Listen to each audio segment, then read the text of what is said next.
എല്ലാവർക്കും നമ്മുടെ പുതിയൊരു വ്ളോഗിലേക്ക് സ്വാഗതം. അപ്പോൾ ഇതാ ക്ലാസ് തുറന്ന ദിവസത്തെ വീഡിയോയാണ് കേട്ടോ. ഇത് പോസ്റ്റ് ചെയ്യാൻ ഇത്തിരി വൈകിപ്പോയി. അതിന് കാരണമൊക്കെ ഞാൻ പുറകെ പറയാം. അപ്പം രാവിലെ എണ്ണീറ്റപ്പോൾ തന്നെ നമുക്ക് ആ 10 ദിവസം പോകാതിരുന്നതിൻ്റെ ഒരു മടിയും ഒരു ഇതൊക്കെ ഉണ്ടാവുമല്ലോ.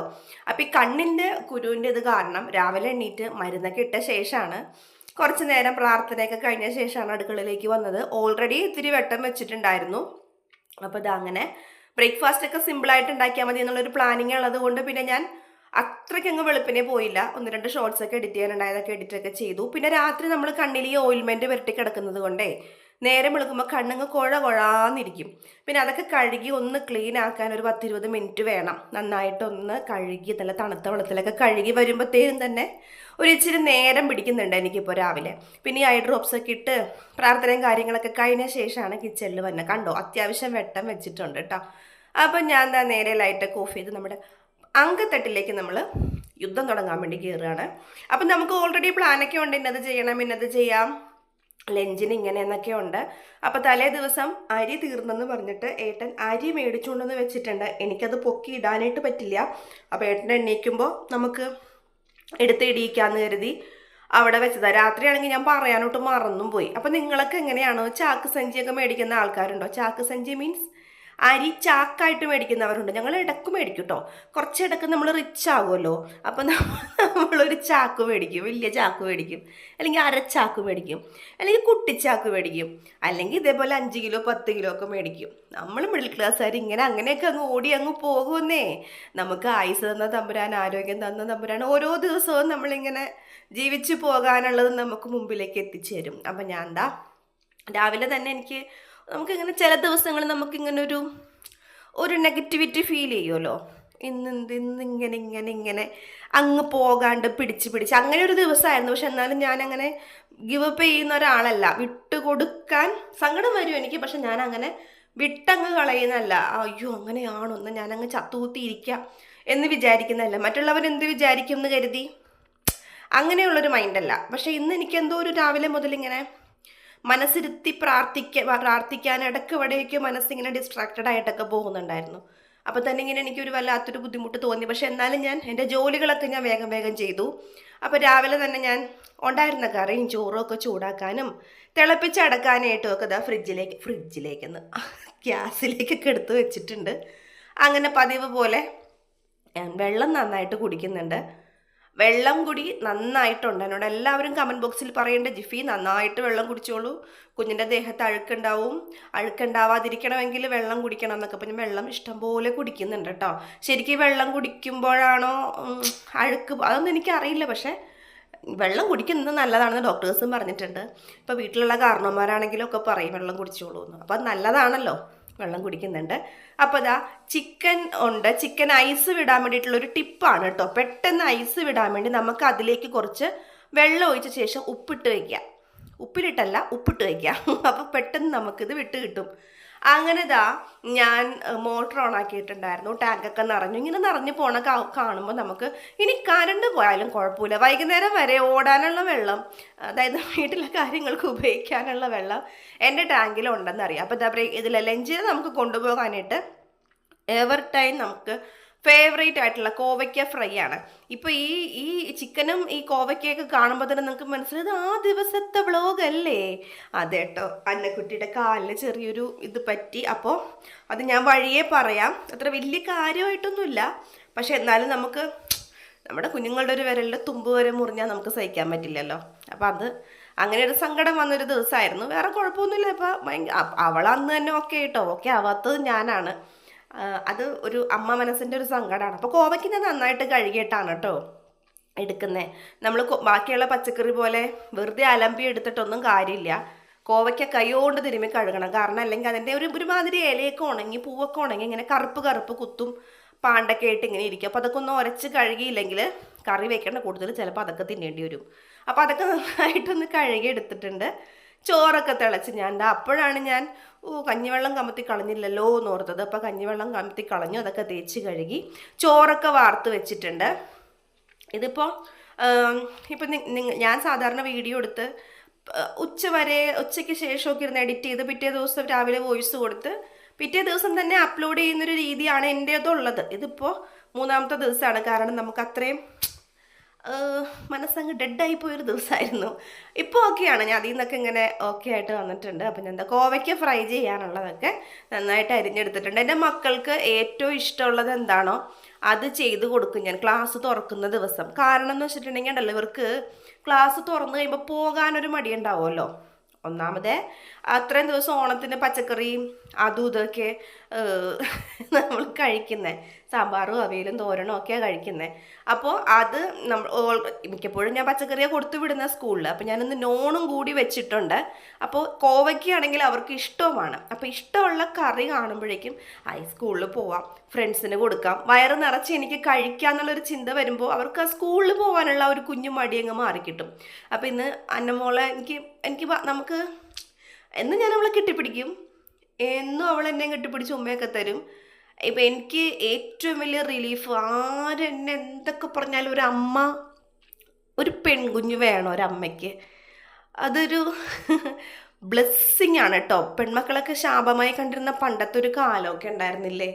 ഇപ്പം ഇത് പെൺമക്കൾ ഉണ്ടാവാന്ന് പറയണതില്ലേ, അയ്യോ ഇതിലും വലിയൊരു മനസമാധാനമുള്ളൊരു കാര്യം വേറെ ഇല്ല. അപ്പം എന്നോട് പലരും ചോദിക്കും, ജിഫിക്ക് ഒരു ആൺകുട്ടിയുണ്ട് ഒരു പെൺകുട്ടിയുണ്ട്, ഇനി എന്തോ കുട്ടിയാണ്?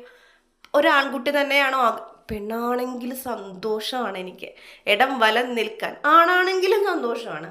പക്ഷെ എന്നാലും നമുക്ക് പെൺകുഞ്ഞ് ഭയങ്കര പ്രഷ്യസ് ആണ്. അവർ മാലാഖമാരാണ് കേട്ടോ. മൂത്ത പെൺമക്കൾ എന്നൊക്കെ പറയുമ്പോഴത്തേനുമില്ലേ, അമ്മയുടെ കണ്ണീര് കാണാൻ ദൈവം ഇറക്കി വിട്ടേക്കുന്നതാണ്. ഞാൻ വിചാരിച്ചേക്കണത് ഞാൻ മാത്രമേ ഉള്ളൂ എൻ്റെ അമ്മയെ ഇങ്ങനെ സ്നേഹിക്കുന്നത്, അമ്മയ്ക്ക് വേണ്ടി വാദിക്കുന്നതെന്നൊക്കെ ഞാൻ വിചാരിച്ചിട്ടുണ്ട്. പക്ഷെ എനിക്കൊരു മകളുണ്ടായപ്പോഴാണ് എന്നെ ആരെക്കാളും കൂടുതൽ ഈ ലോകത്ത് എന്നെ സ്നേഹിക്കുന്നത് എൻ്റെ കുഞ്ഞാണ് എന്നുള്ളൊരു റിയാലിറ്റി ഞാൻ തിരിച്ചറിഞ്ഞത്. അവളിടക്ക് പറയും, ഇടയ്ക്ക് ഇങ്ങനെ ഒരു 10 മണിയൊക്കെ ആകുമ്പോൾ എൻ്റെ ഉള്ളിങ്ങനെ കിടന്ന് വിങ്ങുവേ, അയ്യോ എൻ്റെ മോള്, എൻ്റെ മോൻ. അപ്പം ഇതുങ്ങൾ എന്നോട് പറയും, അമ്മ ഇന്ന് രാവിലെ ഇത്രാമത്തെ പീരീഡിന് എനിക്ക് അമ്മേനെ മിസ് ചെയ്തമ്മ. അപ്പം ഞാൻ അവർക്ക്, മക്കളെ ഞാൻ ഇവിടെ ഇരുന്ന് നിങ്ങളെപ്പറ്റി ഓർത്തടാന്ന് പറയുമ്പോഴത്തേനും അതൊരു എത്ര ദൂരത്താണെങ്കിലും ടെലിപ്പതിക് ഫീലിംഗ് ഇല്ലേ നമുക്ക് നമ്മുടെ മക്കളെന്ന് പറഞ്ഞാൽ. എൻ്റെ ഈശ്വര അങ്ങനെയാണ്. അപ്പം ഞാൻ എന്താ ബ്രേക്ക്ഫാസ്റ്റിനുള്ള കഥകൾ പറഞ്ഞിങ്ങനെ ഇരുന്ന്, ബ്രേക്ക്ഫാസ്റ്റിന് നമ്മൾ മുട്ട പുഴുങ്ങാൻ വെച്ചിട്ടുണ്ട്, പഴവും പുഴുങ്ങാൻ വെച്ചിട്ടുണ്ട്. ഈ പഴം പുഴുങ്ങിയത് ഞാനും ചേട്ടനും മാത്രമേ കഴിക്കുള്ളൂ കേട്ടോ. ഒരു പകുതി കഷ്ണം കഴിച്ചാലായി. അപ്പോൾ അപ്പുറത്ത് കോവയ്ക്കൊക്കെ നന്നായിട്ട് വരണ്ട് വരുന്നുണ്ട്, മൊരിഞ്ഞ് വരുന്നുണ്ട്.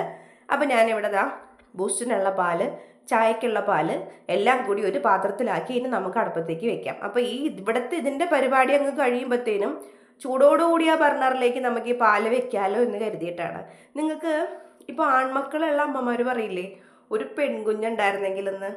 ആൺമക്കൾ മാത്രമുള്ള അമ്മമാർ, പെൺമക്കൾ മാത്രമുള്ള അമ്മമാർ പറയില്ലേ, ഒരു ആൺകുഞ്ഞുണ്ടായിരുന്നെങ്കിലെന്ന്. ഇല്ലേ? ഇപ്പം ആൺകുട്ടിയും പെൺകുട്ടിയും എനിക്കുണ്ട്. അപ്പോൾ എന്നോട് പലരും, ഞാൻ നേരത്തെ പറഞ്ഞ ചോദിക്കും എൻ്റെ അടുത്ത്, എന്താ ജിഫി ആഗ്രഹം, അടുത്ത കുഞ്ഞ് എന്താവണം എന്നാണ് ആഗ്രഹം. ഞാനത് എനിക്ക് ഇപ്പം നമുക്ക് എന്ത് കുഞ്ഞിനെയാണ് തമ്പുരാനുള്ളിൽ തന്നിരിക്കുന്നതെന്ന് അറിയുന്നില്ല. എന്ത് കുഞ്ഞാണെങ്കിലും സന്തോഷമാണ്. പക്ഷെ എന്നാലും എനിക്ക് ഈ അന്നമോളുടെ ചെറുപ്പകാലം എനിക്കങ്ങ് എൻജോയ് ചെയ്യാൻ പറ്റിയിട്ടില്ല.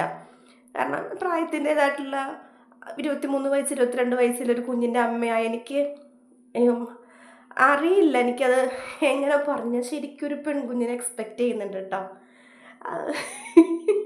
അങ്ങനെ പറയാൻ പാടില്ല എൻ്റെ ഈശോയെ. ആണാണെങ്കിലും എനിക്ക് സന്തോഷമാണ് എൻ്റെ തമ്പുരാനെ. എനിക്കറിയില്ല, എനിക്കത് തെറ്റാണോ പറയണേന്ന് പോലും എനിക്കറിയില്ല. ഞാൻ ഇവിടെ വെച്ച് ഈ സംസാരം നിർത്തുകയാണ്, എനിക്കറിയില്ല പറയാൻ.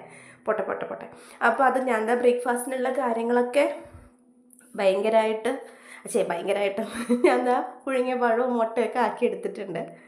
ബ്ലെസ്സിങ് ആണ് കേട്ടോ മക്കളെന്ന് പറയുന്നത്. ഈശ്വരാ, ഞാൻ ഒരു സിസ്റ്ററിനെ കണ്ടപ്പോഴത്തേനും സിസ്റ്ററിനോട് ഇങ്ങനെ പ്രഗ്നൻ്റായ വയറുണ്ടപ്പോൾ സിസ്റ്റർ പറഞ്ഞു, മക്കൾ ദൈവത്തിൻ്റെ അനുഗ്രഹമാണ്, ദൈവം അനുഗ്രഹിക്കുന്നവർക്കാണ് മക്കളുടെ. അപ്പം എൻ്റെ കണ്ണ് നിറഞ്ഞു. എന്താണെന്ന് വെച്ചാൽ ഞാൻ പറഞ്ഞു, പലരും റിലേറ്റീവ്സൊക്കെ ചോദിച്ചു, 3ാമത്തെ ഇപ്പോൾ നിർത്തിയില്ലായിരുന്നോ, എന്ത് ദൈവമേ എങ്ങനെ വളർത്തും 3 മക്കളെ, എൻ്റെ ദൈവമേ അങ്ങനെയൊക്കെ പറഞ്ഞു ഒരുപാട് പേരുണ്ട് കേട്ടോ. എന്നിട്ട് പിന്നെ 10 മിനിറ്റ് പറയും, അത് കുഴപ്പമില്ല, ഇപ്പോൾ എല്ലാവരും കൂടി ഒന്ന് വെച്ചങ്ങ് വളർന്നോളെന്ന് പറയും. അല്ല, ആദ്യം ഇങ്ങനെ അങ്ങോട്ട് കുത്തിയിട്ട് പിന്നെ കറക്കി തിരിച്ചിട്ട് കാര്യമില്ലല്ലോ. നമ്മുടെ മനസ്സ് വേദനിപ്പിച്ചിട്ട് പിന്നെ വേദനിച്ചോ എന്ന് ചോദിക്കുന്നതിൽ അർത്ഥമില്ല. അപ്പം ഞാനത് സിസ്റ്ററിനോട് ഇങ്ങനെ പറഞ്ഞപ്പോൾ സിസ്റ്റർ കുറേ കഥകൾ, മക്കളില്ലാത്തവരുടെ കുറേ കാര്യങ്ങളൊക്കെ പറഞ്ഞപ്പോഴത്തേനും ഇല്ലേ, ദൈവം നമുക്ക് തരുന്ന വലിയൊരു അനുഗ്രഹമാണ് മക്കൾ. അയ്യോ ഇത് ഈ വീഡിയോ മൊത്തം ഞാനിങ്ങനെ പറഞ്ഞുകൊണ്ടിരിക്കുമെന്ന് തോന്നുന്നു, അറിയില്ല ഈശ്വര എന്താണെന്ന്. അപ്പം ഞാൻ എന്താ പിള്ളേർക്കുള്ള ബ്രേക്ക്ഫാസ്റ്റും കാര്യങ്ങളൊക്കെ ഇതാക്കുകയാണ്. നമ്മൾ വീഡിയോ ഒക്കെ കാണുമ്പോഴത്തേനും പലരും കമൻറ്റ് ബോക്സിൽ പറയും ഇത്ര വർഷമായിട്ട് മക്കളില്ല, ഒരു കുഞ്ഞിനെയും കൂടി വേണമെന്നുണ്ട്. അപ്പം അവരൊക്കെ ദൈവം അനുഗ്രഹിക്കട്ടെ കേട്ടോ, സമർപ്പിച്ച് പ്രാർത്ഥിക്കുകയാണ്. അവരൊക്കെ ദൈവം അനുഗ്രഹിക്കട്ടെ, മാതാവ് അനുഗ്രഹിക്കട്ടെ. ഈ വീഡിയോ എടുക്കുന്ന ദിവസം മാതാവിൻ്റെ സ്വർഗാരോഹണ തിരുനാളല്ല, മാതാവിൻ്റെ ജനന തിരുനാൾ എൻ്റെ അന്നാണ് ഞാൻ ഈ വീഡിയോ എടുക്കണേ. അപ്പം ഞാൻ ചായ ആക്കാമെന്ന് ഓർത്തു, പിന്നെ ഞാൻ എല്ലാം ബൂസ്റ്റ് ആക്കിയിട്ടോ. അപ്പോൾ അങ്ങനെ ബ്രേക്ക്ഫാസ്റ്റിനുള്ള കാര്യങ്ങളൊക്കെ റെഡിയാവാണ്. ജോക്കുട്ടന് ബ്രെഡും ബീഫ് കറിയും വേണ്ട, അവന് ബ്രെഡും ജാമും മതി. അപ്പോൾ ഞാൻ ബ്രെഡും ജാമും ആക്കി. ആ പ്ലേറ്റാണ്, അതായത് ആ പൂക്കളുടെ പ്ലേറ്റ് ഇല്ലേ, ഇപ്പുറത്തിരിക്കുന്ന വലിയ പൂക്കളുടെ ഇലയുടെ പടമുള്ള പ്ലേറ്റ്, ആ പ്ലേറ്റാണ് എൻ്റെ മോളുടെ കാലിൽ പൊട്ടി വീണത്. അത് കൊച്ചു പൊട്ടിച്ചതല്ല, കൊച്ചിൻ്റെ കയ്യിലിരുന്ന് തന്നെ പൊട്ടിയതാണ്. പൊട്ടി നേരെ വന്നൊരു കഷ്ണം കാലിൽ വീണു. ചെറിയ രീതിയിലൊരു മുറിവായിരുന്നു, ചോര വരാൻ തുടങ്ങി. ഹോസ്പിറ്റലിൽ കൊണ്ടുപോയി, അവർ സ്റ്റിച്ചിട്ടു. അപ്പോൾ സ്കൂളിൽ പോകാനായിട്ടൊക്കെ റെഡിയായി. ഇപ്പോൾ കണ്ടില്ല, അവൾ കുളിക്കാൻ വേണ്ടി പോകുന്നതിന് മുമ്പ് യൂണിഫോമൊക്കെ തേച്ചൊക്കെ റെഡിയാക്കിയൊക്കെ വെച്ചതാണ്. അപ്പോൾ നമുക്ക് അങ്ങനെ ഒരു കാര്യം വരാനുണ്ടാവും. ചെറിയൊരു മുറിവാണ്, കാണുന്നവർക്കൊക്കെ അത്ര ഉണ്ടാവില്ല. പക്ഷെ നമ്മുടെ മക്കളുടെ വിരൽത്തുമ്പിൽ ഒരു ഇച്ചിരി മുറിഞ്ഞാൽ പോലും നമ്മൾ അപ്രസവിച്ച അമ്മമാർക്ക് സഹിക്കാൻ പറ്റില്ലല്ലോ.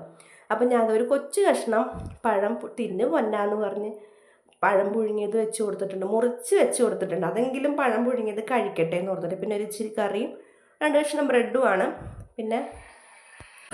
പിന്നെ അങ്ങ് നമുക്ക് ഞാൻ പറഞ്ഞല്ലോ, പ്ലേറ്റുകൾ തിന്ന് കഴിഞ്ഞിട്ട് കഴുകാൻ വന്നപ്പോഴത്തേനും പൊട്ടി കാലിലേക്ക് വീണു. അപ്പോൾ ചോര വരുന്നുണ്ടായിരുന്നു. കൂട്ടനൊക്കെ പേടിച്ചു പോയി. എനിക്ക് നേരത്തിൻ്റെ സമയത്തിൻ്റെ ആണെന്ന് തോന്നുന്നു, കുറച്ചധികം നേരം ഇങ്ങനെ. അപ്പോൾ ഞാൻ കരഞ്ഞപ്പോൾ അവളിങ്ങനെ അമ്മ കരയല്ലേ എന്നെ ആശ്വസിപ്പിക്കുകയായിരുന്നു. ഞാൻ തുടച്ചൊക്കെ കൊടുത്തു, കാലിൽ ഐസ് വാട്ടറൊക്കെ വെച്ചപ്പോഴത്തേനും ചോര വരലങ്ങ് നിന്നു കേട്ടോ. അപ്പോൾ സ്കൂളിൽ പോകണ്ടാന്ന് ഞാൻ കുറേ പറഞ്ഞു, പോണ്ടാന്ന് പറഞ്ഞിട്ടൊന്നും കേൾക്കാണ്ട് എനിക്ക് പേപ്പർ കിട്ടും, എനിക്ക് മാർക്ക് അറിയണം, പോട്ടമ്മ എന്ന് പറഞ്ഞുകൊണ്ട് പോകുന്നതാണ്. അപ്പം ഞാൻ അതിൻ്റെ ഇടയ്ക്ക് കരയുന്നുണ്ട്, ജോക്കൂട്ടനെ ആശ്വസിപ്പിക്കുന്നുണ്ട്. ചേട്ടൻ വന്ന് നോക്കുന്നുണ്ട്, കുഴപ്പമില്ലടി. പിന്നെ എന്നെ പേടിപ്പിക്കണ്ടെന്ന് കരുതിയിട്ട് ചേട്ടൻ പല കാര്യങ്ങളും പറയില്ല, ഇങ്ങനെ കാണുമ്പോൾ അറിയാം സ്റ്റിച്ച് ഇടേണ്ടി വരുമില്ലെന്ന്. ഞാൻ ആ ഒരു കാര്യത്തിലൊക്കെ ഭയങ്കര മണ്ടിയാണ് കേട്ടോ. എനിക്ക് വാത്തള്ളവും വർത്താനവും മാത്രമേ ഉള്ളൂ. ഒരു മുറിവ് കണ്ട, ഒരു കൊതുക് കുത്തി ചോര വന്നാൽ പോലും കരയാന്നല്ലാണ്ട് എനിക്കതിൻ്റെ വശം എന്താണെന്ന് ചിന്തിക്കാനുള്ളൊരു ബോധമൊന്നും എനിക്കില്ല. സ്വയം പറയുകയാണ്. അത്രയ്ക്ക് വലിയൊരു ചിന്തിച്ചങ്ങെടുത്ത് ഇത്ര ആഴമുണ്ട്, ഇത്ര ഇതുണ്ട്, ഇത്ര സ്റ്റിച്ച് ഇടേണ്ടി, അതൊന്നും എനിക്കറിയില്ല കേട്ടോ. പക്ഷേ ചേട്ടനത് കണ്ടാൽ മനസ്സിലാവും. പക്ഷെ എന്നെ വിഷമിപ്പിക്കേണ്ടെന്ന് കരുതി പല കാര്യങ്ങളും പറയില്ല. കാരണം നമ്മളെ മനസ്സിലാക്കുന്ന ഒരു പാർട്ട്ണർ, ഈ അവസ്ഥയിൽ നമ്മളെ വിഷമിപ്പിക്കാത്തൊരു പാർട്ട്ണർ ഉണ്ടാവാന്ന് പറഞ്ഞാൽ അത് ദൈവാനുഗ്രഹമാണ്. കാരണം കുറേ ടെൻഷനിലൂടെയാണ് ഞങ്ങൾ ഈ കഴിഞ്ഞ ദിവസങ്ങളിലൊക്കെ കടന്നുപോയത്. അതൊക്കെ എന്നെ ഇങ്ങനെ ഭയങ്കര കാമാൻ കൂളായിട്ട് വെക്കുകയാണ് കേട്ടോ. അപ്പോൾ ഓണത്തിൻ്റെ ഞാൻ കരയുന്നുണ്ട് അതിൻ്റെ ഇടയിൽ കൂടി.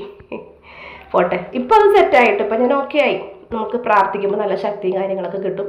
അപ്പോൾ പൗഡർ ഇടുമ്പോൾ നീ പൗഡറും കൊണ്ട് ഇങ്ങോട്ട് വേണം, എനിക്ക് വയ്യെന്ന് വരാമെന്ന് പറഞ്ഞപ്പോൾ അവൻ പൗഡറൊക്കെ എടുത്ത് പാവം കൊച്ചു വന്നു. അപ്പം ഞാൻ പൗഡറൊക്കെ ഇടിച്ചു കൊടുത്തു, ടൈ ഒക്കെ കെട്ടിക്കൊടുത്തു, ചോറൊക്കെ ബാഗിലാക്കി കൊടുത്തു.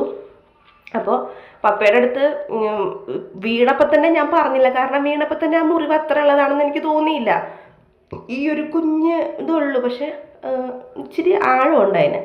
അപ്പം അങ്ങനെ അവൾ കൂളാണ് കേട്ടോ, അവൾ കൂളായിട്ടിരിക്കുന്നത്. അവൾ പറയണത് അവൾക്ക് ഡ്രസ്സ് ചെയ്തപ്പോഴാണ് വേദന എടുത്തതെന്നാണ് പറയണത്. അപ്പം അവൻ്റെ അടുത്ത് പറയാണ് ഇങ്ങനെ വന്നടാ, ഇങ്ങനെ വീണടാ എന്നൊക്കെ പറയാണ്. നമ്മളിപ്പോൾ ഓക്കെയാണ്, ഡബിൾ ഓക്കെയാണ്. ഇപ്പോൾ കെട്ടിവെച്ചതിൻ്റെ ഒരു ബുദ്ധിമുട്ട് മാത്രമേ ഉള്ളൂ. കാരണം ഈ ഓടിച്ചാടി നടന്നു കൊടുത്ത് കാലിൽ ഒരു കെട്ടിടുമ്പോൾ ഒരു ബുദ്ധിമുട്ടുണ്ടാവുമല്ലോ. അപ്പോൾ ഓണത്തിൻ്റെ സെലിബ്രേഷനൊക്കെ ആയതുകൊണ്ട് സ്വർണത്തിൻ്റെ കമ്മലൊക്കെ, അതായത് ഈ നല്ല വലിയ കമ്മലൊക്കെയാണ് ഇട്ടുകൊണ്ട് നടന്നേച്ചത്. അപ്പോൾ അതൊക്കെ ഊരിയിട്ട് നമ്മുടെ കുഞ്ഞ് കമ്മലില്ലേ, സ്വർണത്തിൻ്റെ പൊടിക്കമ്മൽ, അതാണ് സ്കൂളിൽ പോകുമ്പോൾ ഇട്ട് കൊടുക്കണം. കഴുത്തേ കിടക്കുന്ന സ്വർണ്ണത്തിൻ്റെ മാലയൊക്കെ ഉരുച്ചിന് സ്കൂളിൽ പോകുമ്പോൾ അതൊന്നും ഇടാൻ പാടില്ലല്ലോ. അപ്പോൾ ആളാം വീതം വന്ന് ഓരോ മിനിറ്റ് വീതം നോക്കും എന്തായി കാലയിലെന്ന്. അപ്പോൾ ചേട്ടൻ്റെ അടുത്ത് ഞാനിങ്ങനെ പറയാൻ നിന്നതായിരുന്നു കാര്യം. പേട്ടൻ നല്ല ഉറക്കത്തിലായിരുന്നു കേട്ടോ. അപ്പം ഞാൻ വിളിച്ച് കാണിച്ച് രാവിലെ എന്നെ പേടിപ്പിച്ചില്ല.